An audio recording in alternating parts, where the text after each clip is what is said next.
تذكرة نحو المكسيك في هذه اللقطة بالنسبة للعراقيين. إبقاء الحلم في هذه الكرة في قفاز خالد عيسى بالنسبة للإماراتيين. هنا يسارية أمير أم قفاز خالد عيسى.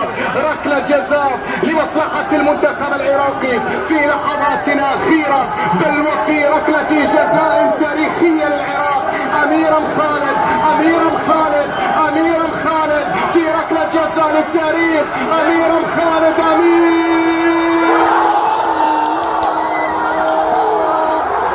افتحوا أبواب المكسيك للقادمين من البصرة، للقادمين من بغداد، للقادمين من النجف، للقادمين من أربيل، للقادمين من الأنبار، للقادمين من الموصل، للقادمين من كل ربوع العراق. فالأحلام لا تموت وهناك عراق، والأمل يحيا وهناك أسود. هكذا يقولون، هكذا يهتفون، هكذا في لحظات صعبة بل هي تاريخية.